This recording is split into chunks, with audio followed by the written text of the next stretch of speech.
Alright, welcome to Orange Crystal. Winners round 2. We have Oiprocs versus Sohn. Oiprocs has Micaiah, Vala, Roy, the big three, and Sohn has Crom, Roy, and Ike. Um, yeah, if I'm spacing out or missing shit, it's 6 a.m. I just woke up. I'm tired. So yeah, yeah. Uh,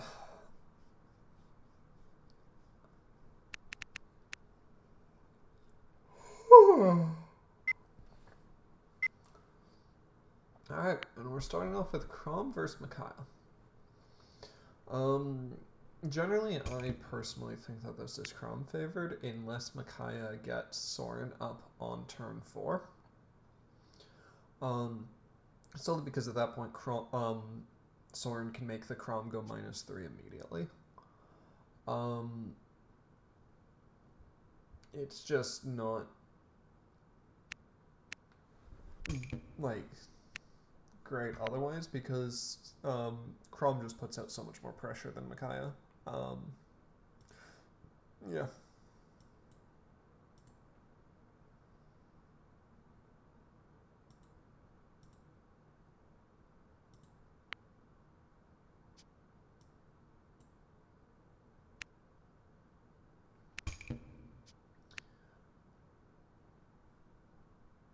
Alright. Normal stuff. Crom selfing. Crom also bonding a bridge. Doesn't really matter too much. Micaiah bridging. Shit. Alright. So considering Crom has bonded a bridge, he likely has another one here.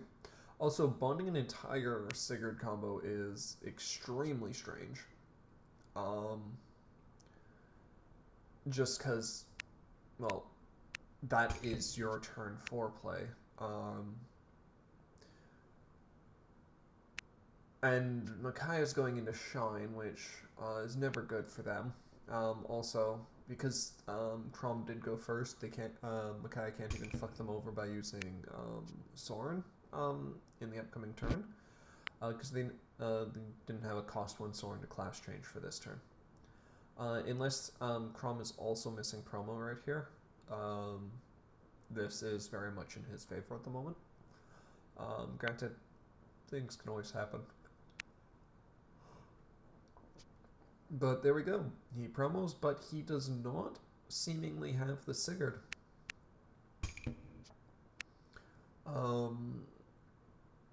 Yeah. And that bonding of the Sigurd Zero now is really strange, unless he was just hoping to do it next turn and do a big combo turn. But I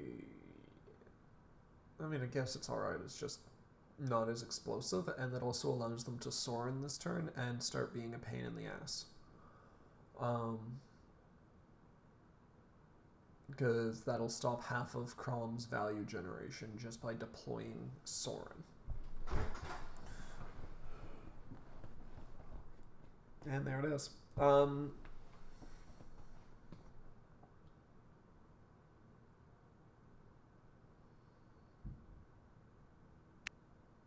And using Micaiah's skill to growth herself twice, make her level 5, giving Soren 10 attack. So this hits. The Crom really should dodge here, otherwise they are...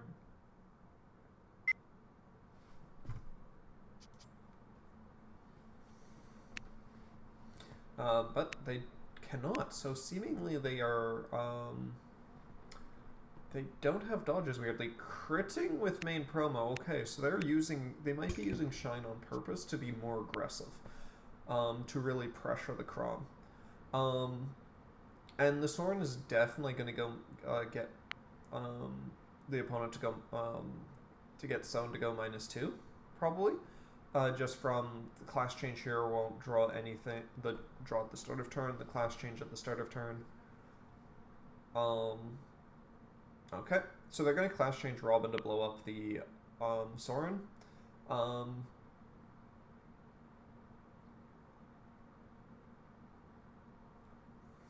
by the looks of it, okay, swinging with Alphonse first, perfectly fine. It means that he's +10 for this swing. Um, and it's not like you're drawing a card anyway, as long as you don't have Magic Emblem. Because if they had Magic Emblem there, that would have been actually hilarious, in my opinion. But they probably know their deck. They seem to be milling for a Robin out, or maybe critting with Julia. That's fine. If that's your only way to get Julia into retreat, but it's not clean.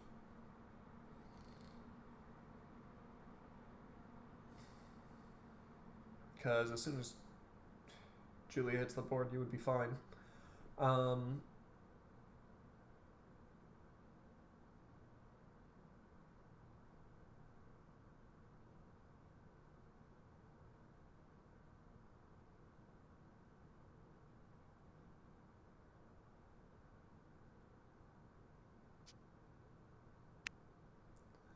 Okay.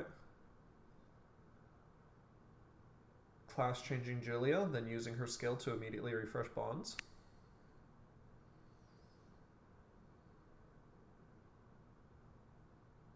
They're alright. This does mean that there is no Robin. Yep, so they still have to deal with the Soren. If they now class change Sigurd, the Soren is a minus. Well, no matter what, Soren's -2. Because even if they were to class change Robin right now, to kill it, it wouldn't really do much. Or it would stop that draw.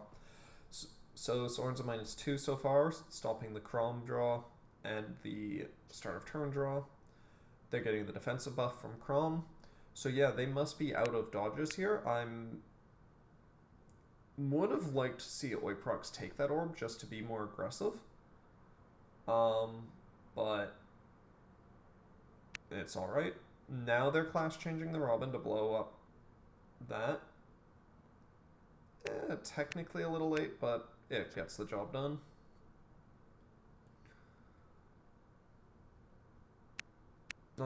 Yeah, dodging with another main promo. So yeah, they're sticking with Shine. At this point, they have to, just because this board. Sadly, there's no way for them to Une here, as that's their best way out of this situation. They are pretty much stuck with two plans. Either just try and get Jill on the board, Karth, and then just get everything to swing face. Or they have to clear board and then just try and outstall the Crom, because Crom has already used most of his resources. With only one blue blind, that means you can't Julia. If you're to somehow, yeah. It's just not likely for you to survive much longer by the looks of this board state, as Micaiah, just because, hey, 5 units on board in one turn that are all promoted. Good lord, that is a strong-ass turn, generally.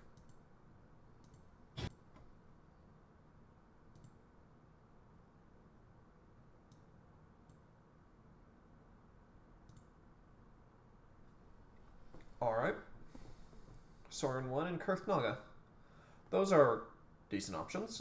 Soren can clear backline. I would just specifically the Robin and not the Julia. Killing the Robin does allow them to class change it again, generally, though, which can be a risk.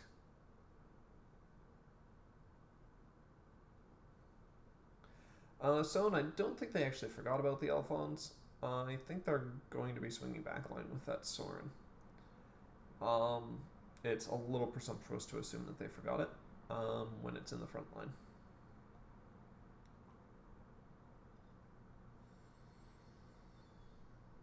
But we'll see what they end up doing here and what they end up going for. Swinging face. This can't hit. Oh, they didn't actually activate Alphonse skill. That's what they mean. Okay.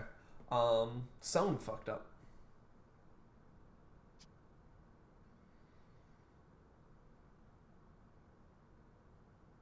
Flying Emblem into crit. And a dodge. Now it's all just about Kurthnaga, who is swinging Julia, who can't do anything. Without two yellow bonds, Julia doesn't have skills. The only way for them to get two yellow bonds is to class change Sigurd right here. Like bond a yellow, class change into 5/4 again. Which, I mean, it could happen. And class changing Robin. That's why Robin was the bigger issue. Because if at least it was a 5/4, they would have had to flip if they had to deploy it and then flip for it. Then they're at least at 0 bonds. I don't like this play. I think that Oiprocs fucked it up, but hey, we'll see what ends up happening. They still have 1 orb, as long as they have 2 dodges, but yeah. Good game. Okay, so there was a Robin 1, and there was 2 Crom dodges in the end. Yeah.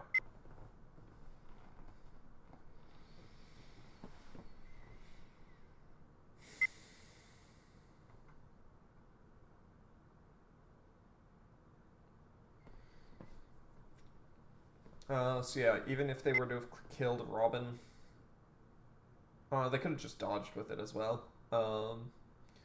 And they also had the 0-cost Sigurd to deal with that. Bond 2, class change it, yeah.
Alright, we got Roy and Vala.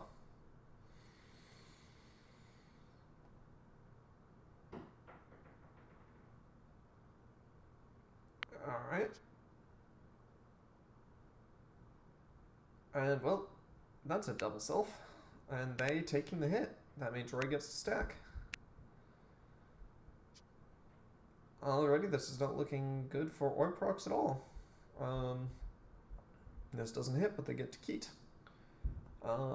Which can be fine if they have Freyers and all that, but nope.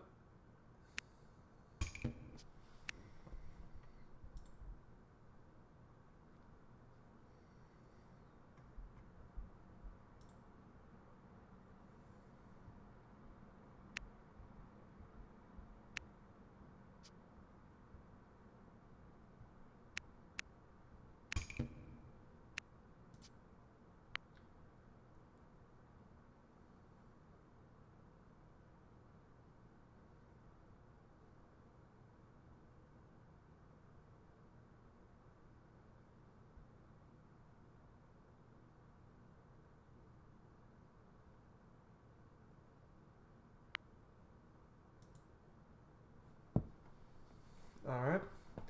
Immediately getting the promo, and then getting Mer online. Doesn't hit, but they do get the loot draw, which is always nice for the Roy. Darkness hitting, which is rough. 30 support, 60, nope. Okay. Also, bonding the Anonkos is quite strange, unless you have, like... Alright, bonding Elise, which is one of your better turn 3 plays, for your best turn 3 play. sadly with this state, they're not going to be able to move Silas back. But at least they got him out. I guess. Meaning that they're relatively safe for any sort of aggression this turn. On Roy's main promo turn. Granted, Roy doesn't usually do too much during that turn anyway.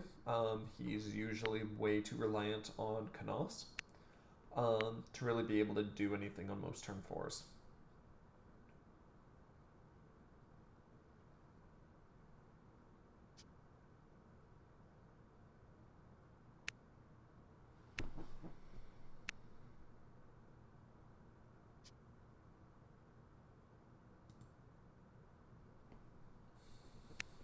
Alright, they were able to get the Lilina draw, so that's the best thing for Roy, I guess. Granted, it's perfectly fine. Bonding a main promo to class change. I mean, it does make you safer from Zephyl, since that's the only card likely with Corrin Kingdom of Vala in its name. But, yeah. Copying Shigure. Perfectly fine. Sending a Vala. Usually a great choice. And then flipping a dual colored bond to draw a card. That's a 50 support. Doesn't matter. It's still dead.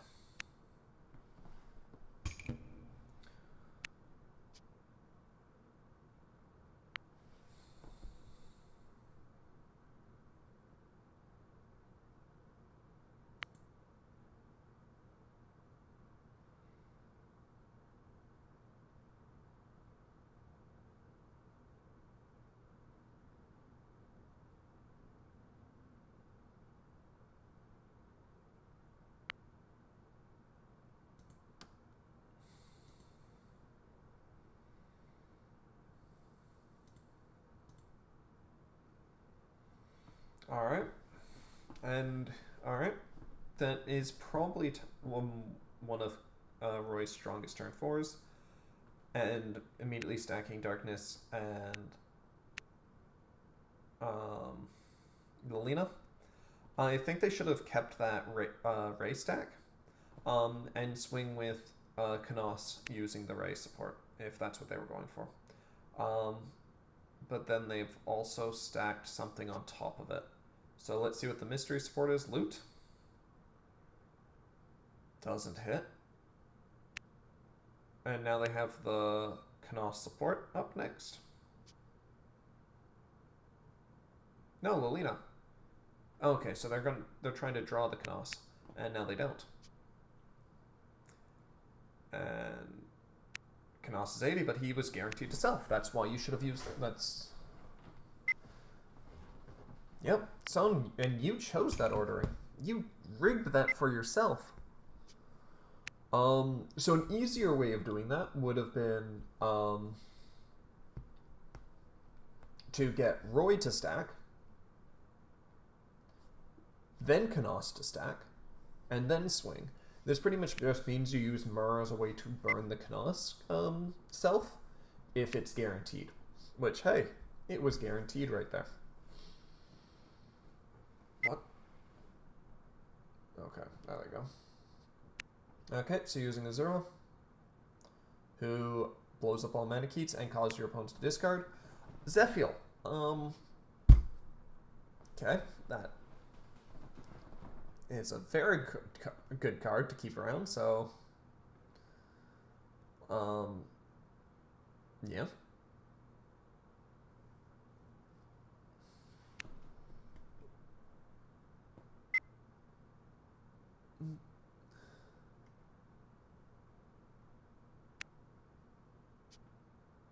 I'm guessing they copied Brothers? Yep, they copied Ryoma. I must have just missed that. And yeah, Shigure is just kind of existing.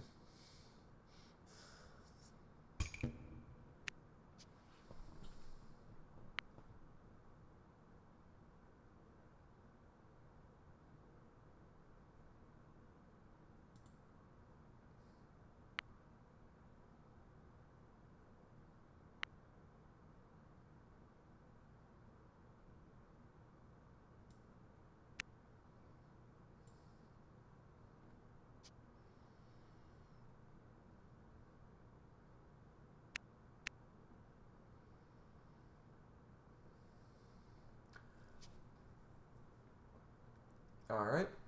Clearing board, using Eliwood to pull. Swinging that.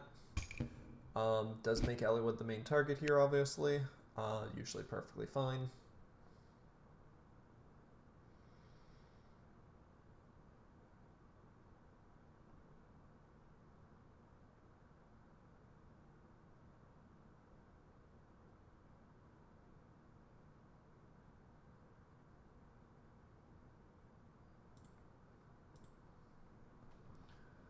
Alright, getting another Azura out. This time the other one. And Silas. Alright, so now that board is bigger, Silas and Azura will always end up in the back line, being pretty safe. Azura's flipping 3.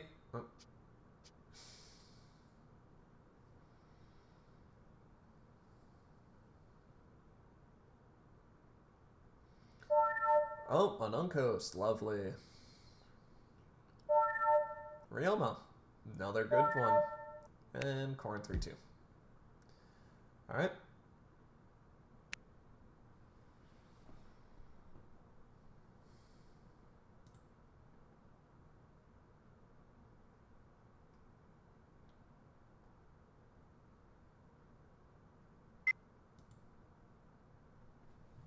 And then immediately copying the Ryoma. And now you can tap the Azura to use her as a good resource.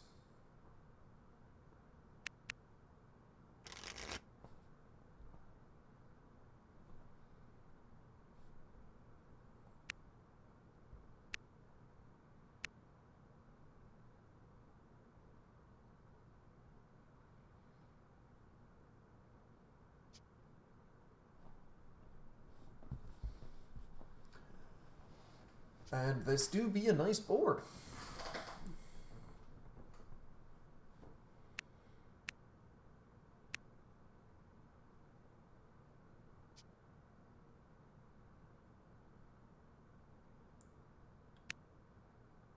Oh.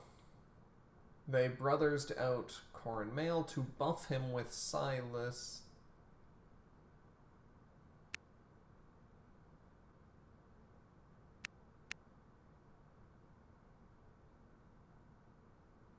And now they can all move back.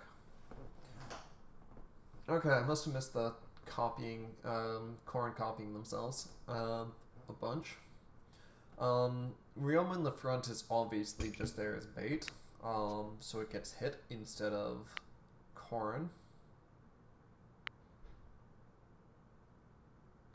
Oh, did they flip one with Ryoma effect? That's questionable. But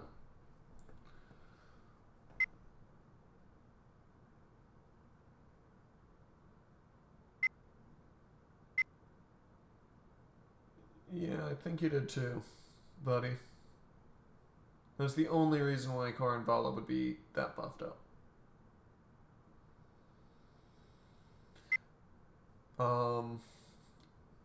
Because the only other way is Vala copying themselves to get that plus 20. And I don't think they did.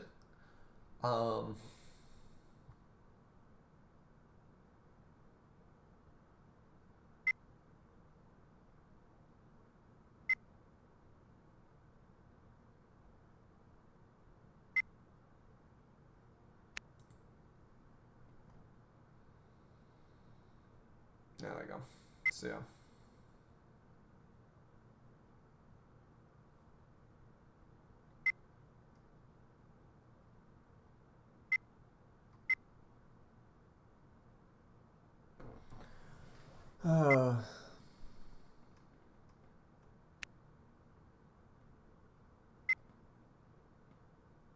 Yeah.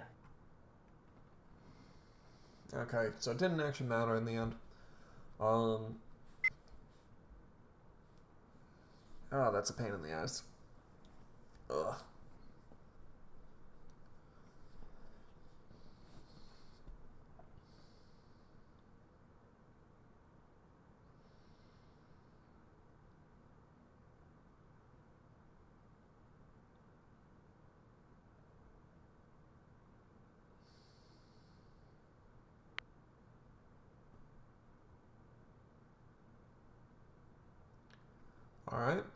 Drawless Peony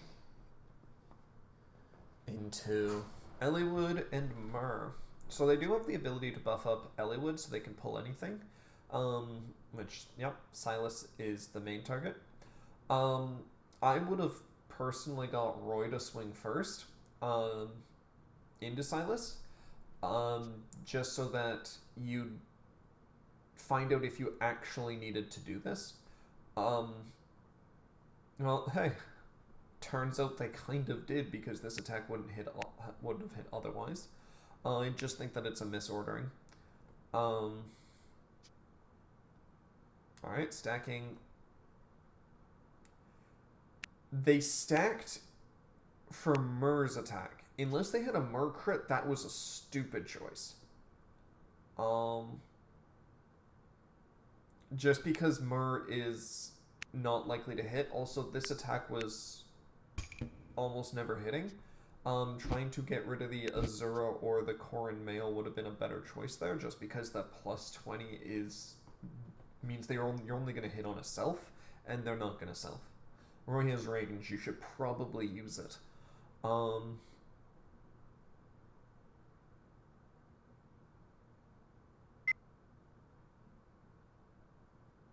Alright, yep. Corrin Mill and both the Corrins are using their skills. And hey, that boom. And now they're ramping and blowing up Eliwood.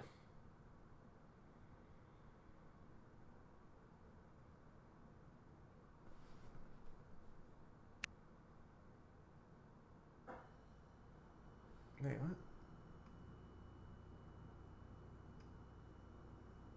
Where did the second Eliwood come from? Wait.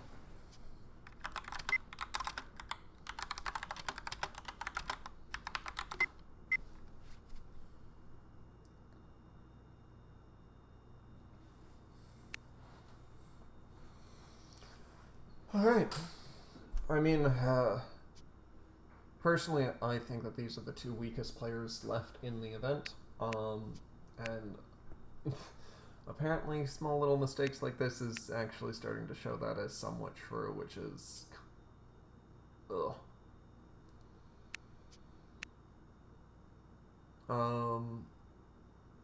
Yeah, and Roy loses.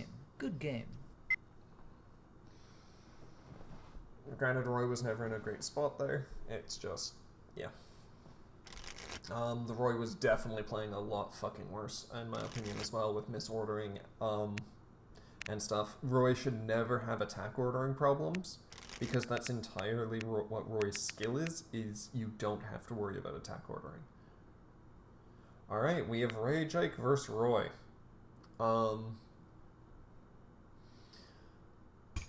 So Rayjake generally can't really do much into Roy because Roy can sit as HR and then just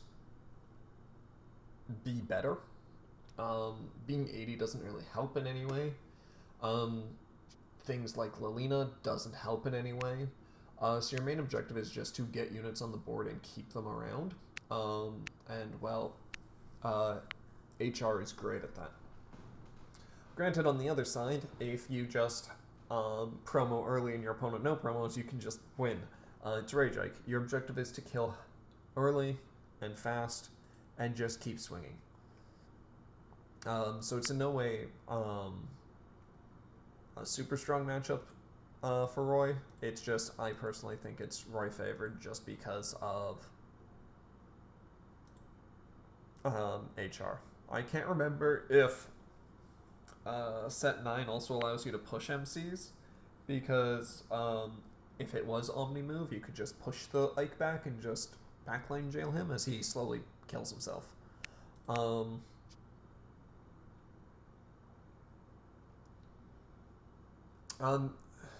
Why are you attacking with Ike? So the entire point of what Rayjake's supposed to do is attack... What?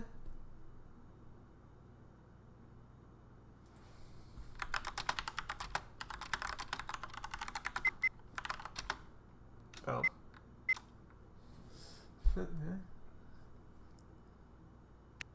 Yeah, that was solid from hand. Alright. So now what are they going to blow up? They have to blow up too.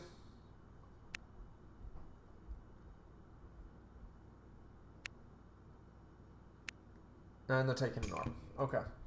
So the reason why I personally think that was weird-ass ordering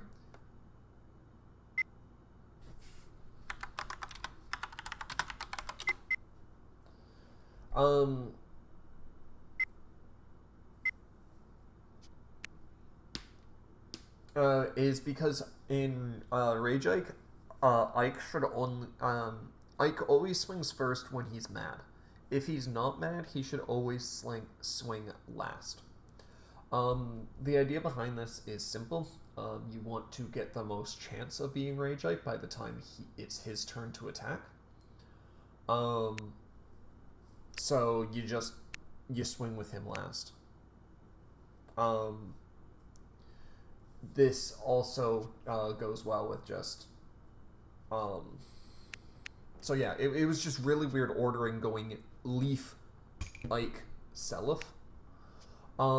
Just like getting Canos into the backline here is in my opinion a bad choice. Because Ike's going to swing Roy, and if he hits, Canos is dead anyway. In my opinion, Canos should have swung, going for the Eliwood support to move Roy into the backline. Or whatever you had a dodge, unless you obviously have the Roy dodge, and then this is perfectly fine. The issue with that, though, is Oiprocs' hand is at 2 at the moment.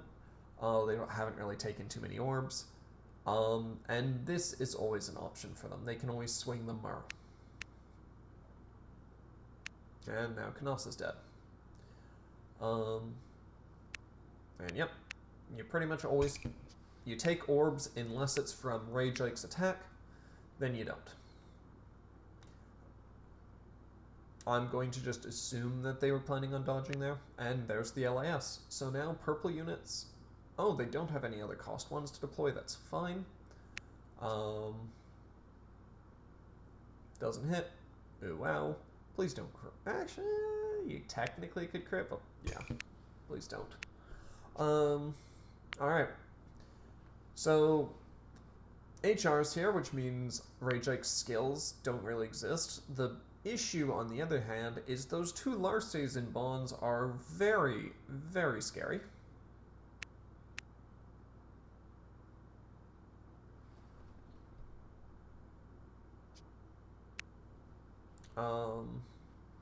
And we got Yellow's bond manipulation for the 3rd Larce.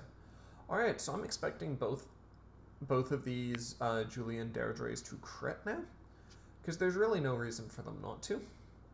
You can take this orb fine, it doesn't matter. Ike is now just 100 vanilla beatstick that technically kills himself, and there's crit 1.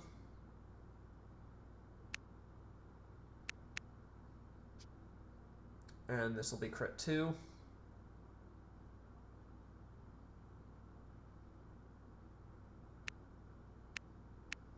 And this will be crit 3. That's a self, never mind. Only saving grace. They have to pop 2, likely popping the 2 mages in the backline. Nope, keeping 1 around. Okay.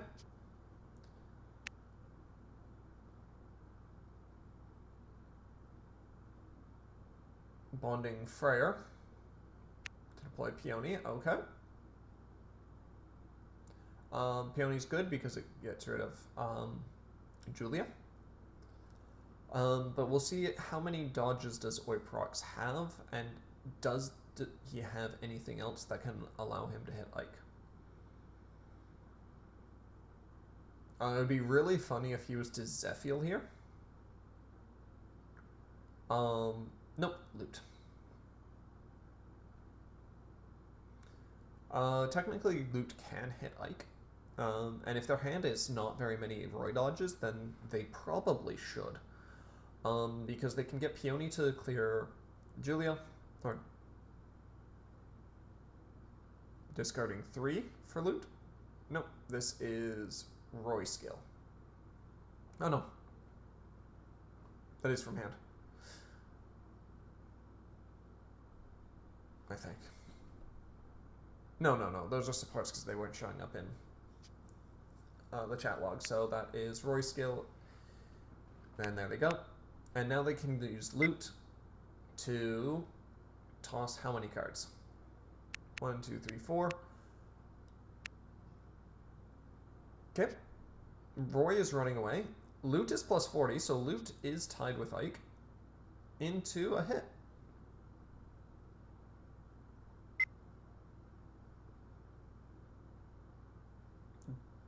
Do you actually have a dodge, Sohn?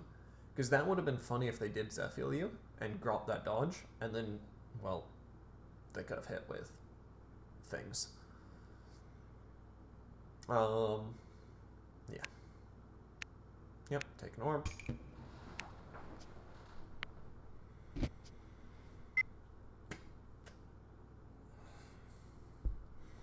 So now that Roy's in the backline, though, loot can be destroyed by skills. So they just, if Ike was to kill Peony, or loot, either one, the other one also blows up. Okay, so they did have a dodge technically.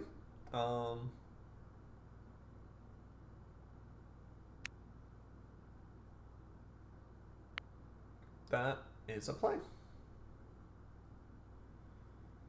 Usually you don't see Lachesis ever deployed in Rage Ike decks. Hell, usually you don't see them go to 4 bonds half the time. Yep, this is 100 versus 100 with the crit.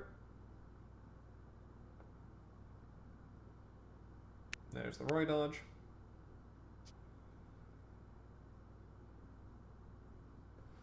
Are you?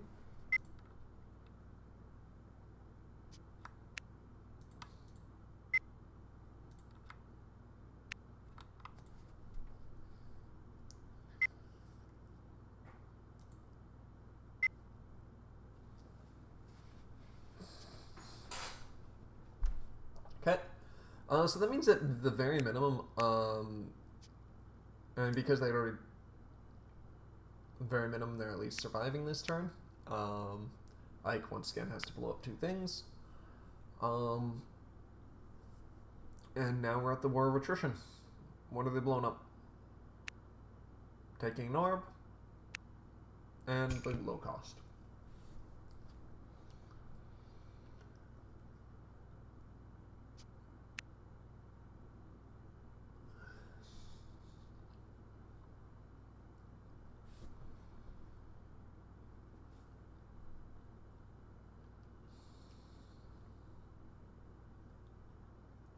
I'm actually kind of sad they bonded the Freyr now.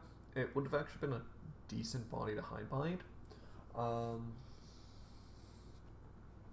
But yeah, on Oiprocs' side, technically they don't really have to worry about a Larse popping up again. Just because...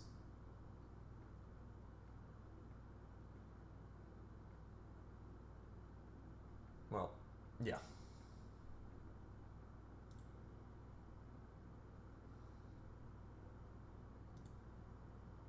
You gonna flip those bonds back face down?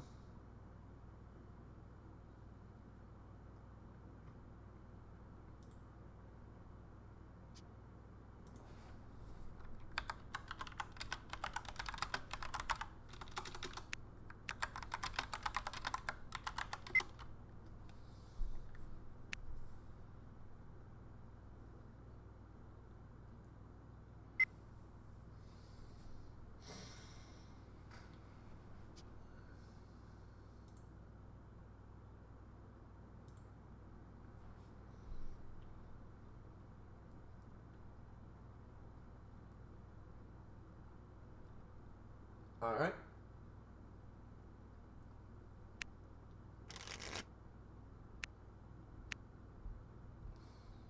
Okay, yep. Because of Canos buff, that crit does hit. Oiprocs does not have the hand for this.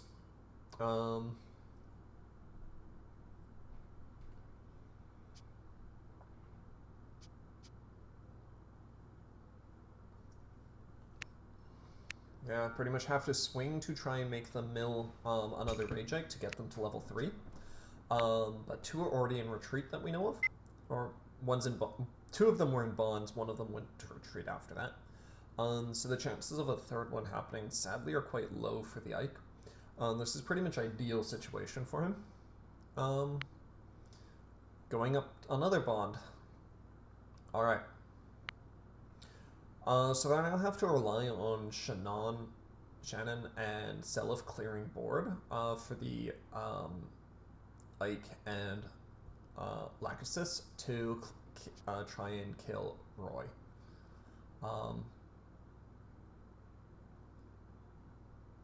This is 60 on 60. And there's the one evade. Alright. So now you have... So right here, they should change their plan and get Ike to swing. The reason is because if Ike kills, blows up the board, and Lachesis can swing Roy. Technically speaking, this is range, so it also actually works now that I think about it. I just like the idea of getting Shannon and Lachesis to clear board, or to swing Good Roy, game. is a little bit better in my Good opinion. game. But this also does work.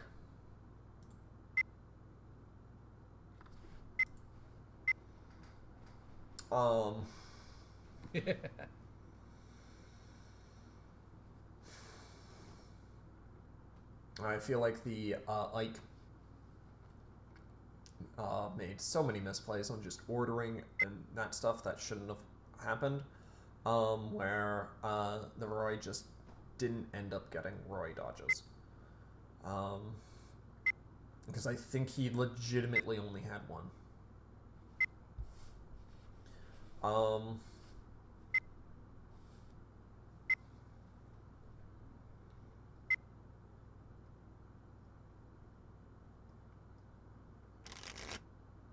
Oh, he even set the one that he promoed.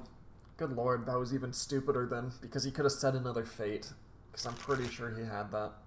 And then he could have Fate into promoing Ike. Not like it really matters too much, but actually it doesn't matter at all in that case then. Yeah.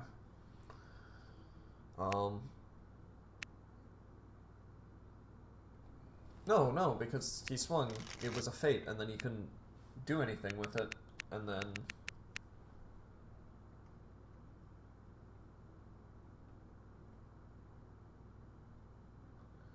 I mean... You say choose to lose, well... Even...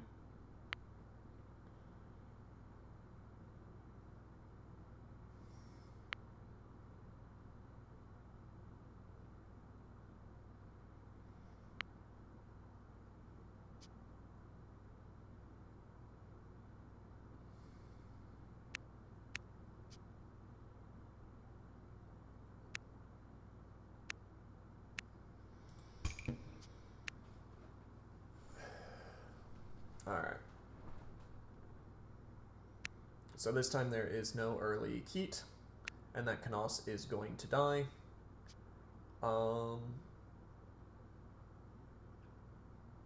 This is one of the major reasons why Ray is usually the better cost one against Micaiah. Just because, hey, she's gonna nuke that thing.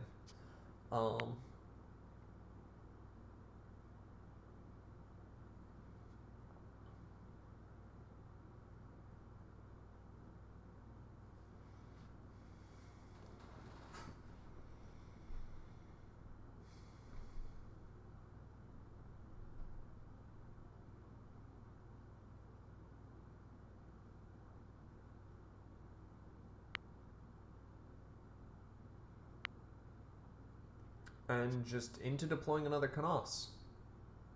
Interesting. This does hit the darkness. It doesn't hit, though, without a crit.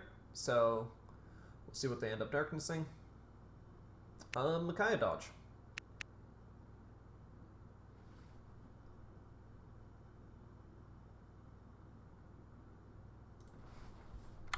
Wait.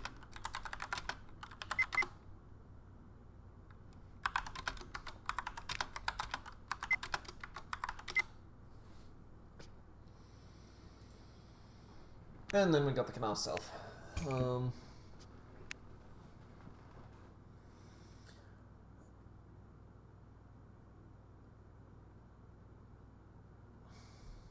Alright. Bonding Plumeria into another Shine, Micaiah. Alright, I know I will fucking love this card because it's actually good as a backup promo. But it's not good into Roy. I don't think at all.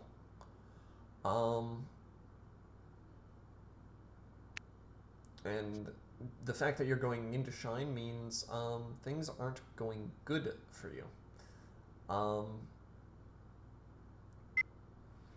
Yep, 80-80 because your hand is one big enough. Because you used Micaiah's skill, that does hit. Alright. Roy bonding HR to go into HR. He can keep now, or he can draw one. Looking like he's going to draw one. Because right now, at this point, heating is usually not as good. Still a fine option, it's just, hey, loot's there. I'm expecting Micaiah to dodge this, considering... Oh no, she took it. Because she discarded a dodge with darkness when getting darked. Granted, hand size doesn't matter for her anymore, technically, as she is Shine. It's just... bonds are now very expensive for her when they usually are not. The only reason why she runs Jill is because she can afford to run it. A lot of things, for a lot of decks, Jill Kurth is just straight up too expensive. But with this, they can get main promo back.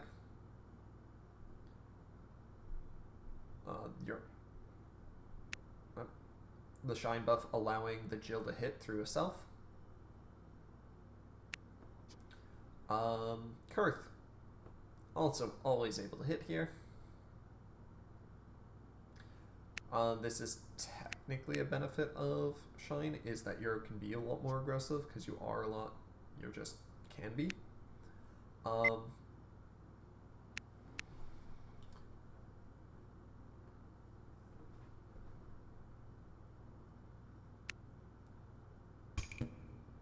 Three good attacks are always nice, and getting Tiki back.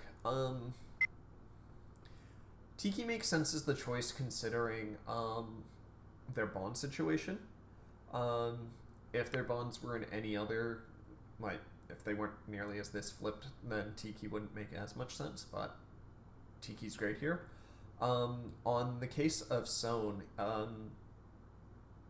they should kill Jill. Because Jill is not going to be able to deploy another Micaiah, or another Kurth, which means that she's kind of just sitting there as an AD. Technically, you could also say, hey, with that, you should kill Kurth, because he can't get redeployed, but that's true, it's just, yeah. You're just way less likely to hit Kurth. And you at least know that a Tiki's coming out next turn and is going to be grabbing one of their bonds back. So the chance of them Yuneing is also going to be reduced for at least a turn, which is good, unless they were to ramp with Tiki, which in my opinion would be quite funny. But it is an option that they can do.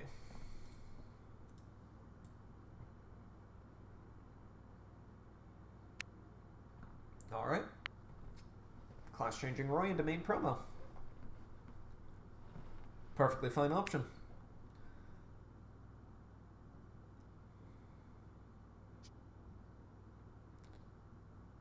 Okay, they're going to try and jail Jill. These are both 80 plus 20s, so technically hits. If they have a dodge here, it would be absolutely wonderful. Seemingly that they don't.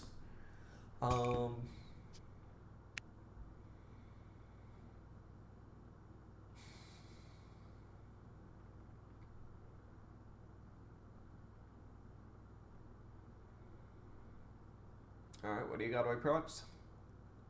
Bonding Micaiah.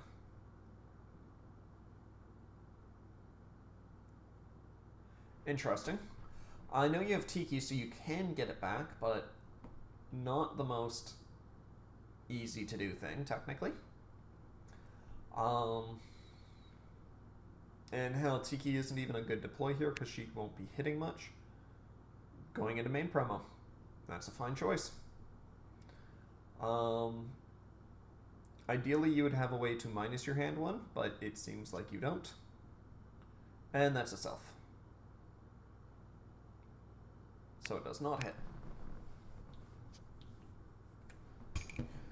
Alright, so yeah, that was the best case scenario for Sohn.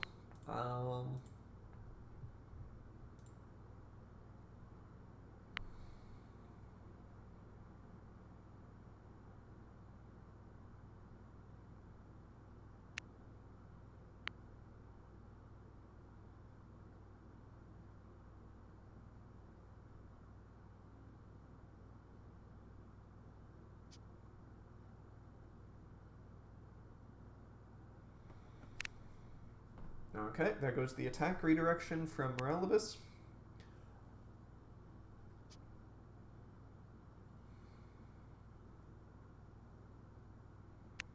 And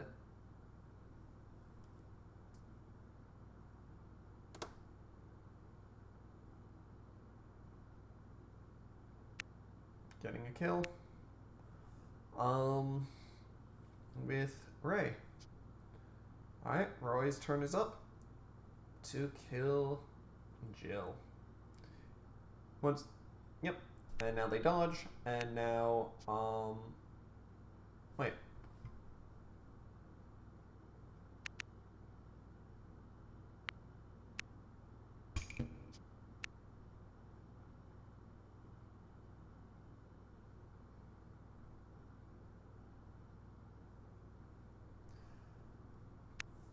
Okay.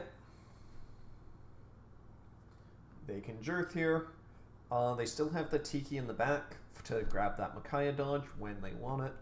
So now that's probably going to be their plan. Yep, burning the dodge. Kurth now can kill. Unless they have a second dodge. They don't. Okay. So that's one of the main benefits, is that you can rig it so that you draw the 4-3, and that means if they ever do have two swings at you, you have the 4-3 to just redeploy. But it seems like they didn't. They got the cost one just for a dodge, which is not ideal, funnily enough. There's just better ways to rig it.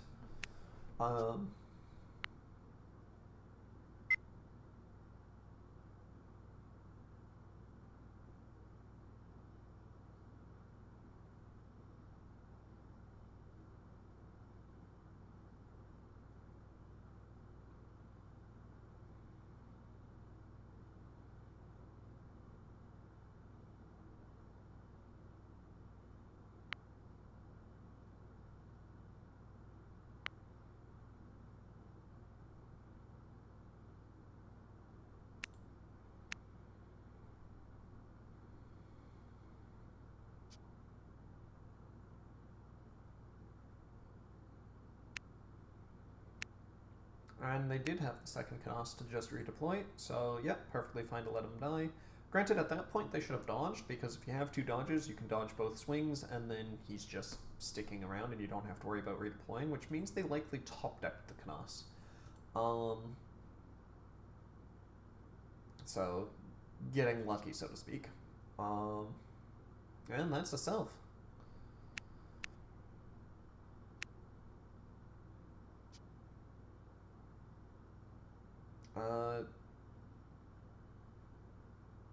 No dodges. Damn shame. I feel like their hand must be like flooded with Micaiahs, considering they bonded one. I'm expecting the Tiki this turn, because their bond situation isn't great. It gets them a dodge technically. They can get Tiki to swing. Tiki and Micaiah can both swing Knas. Well, Yuna also is a good option.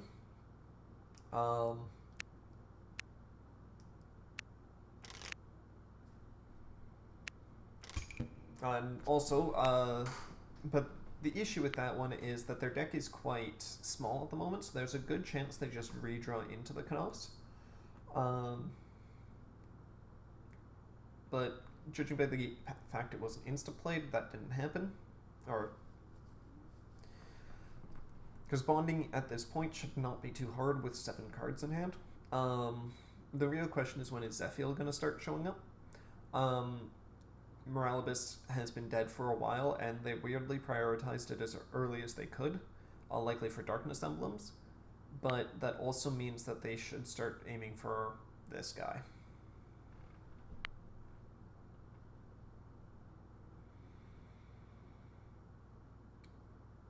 Buffing up Roy.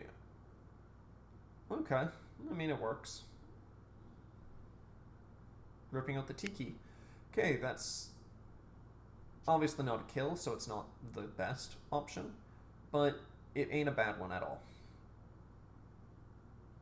This hits by barely, because they were tied. Roy not stacking support. Once again, another tie.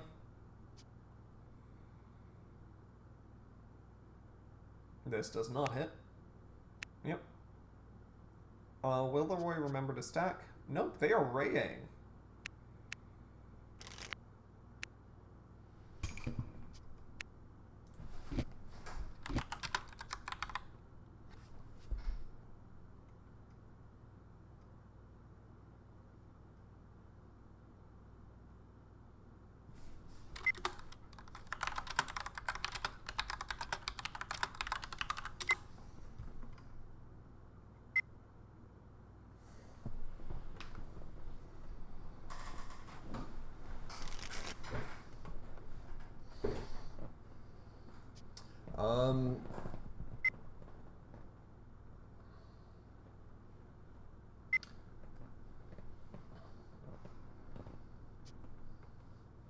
Yep, critting to get rid of Zephiel, and then immediately growthing with that crit to draw a card. So bad Magic Emblem to get 120 attack, not the worst trade. Obviously not super good either, but hey, it works.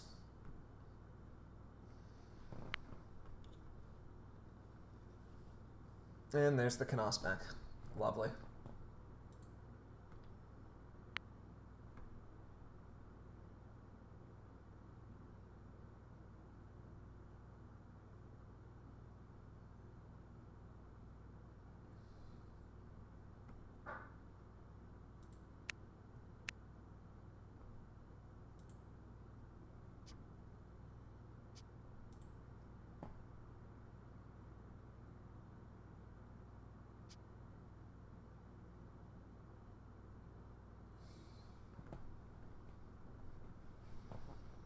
Alright, dodging to stop the draw.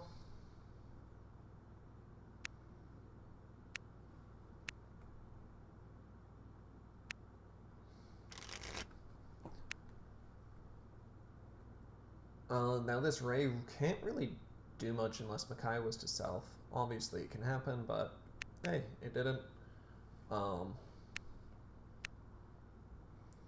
Because Roy didn't stack because he was trying to get the Lolina hit.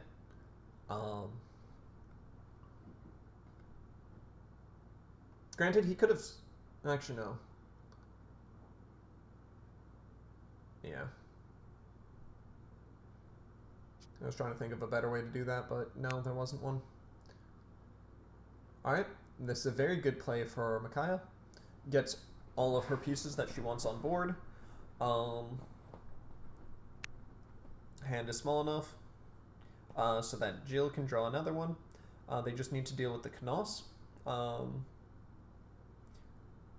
Preferably Kurth swings the Knos, in my opinion, at this point. There's a lot less Micaiahs in the deck, so that she's a lot less likely to self-support.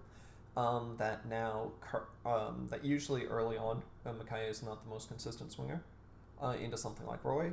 But now that most of the Micaiahs are out, I would say Kurth is a perfectly good choice to swing Knos, because he is less likely to hit Roy.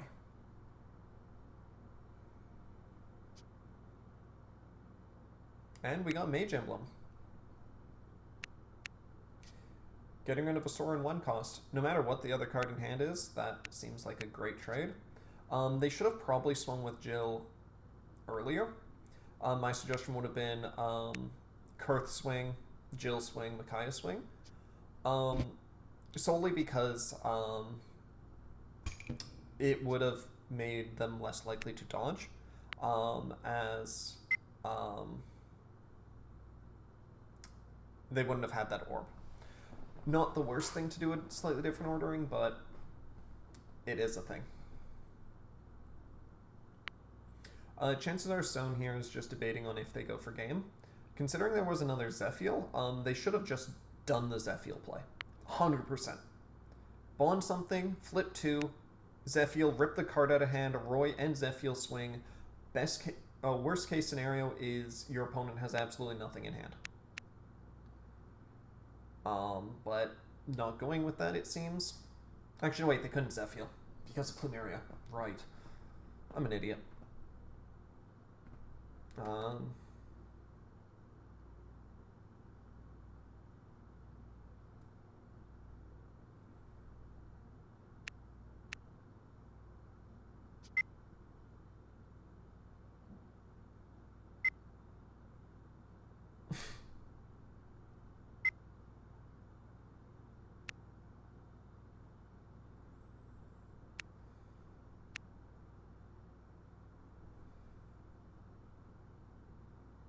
I mean, okay. One dodge. That still hits because the plus 20, and Good that's game. Good game.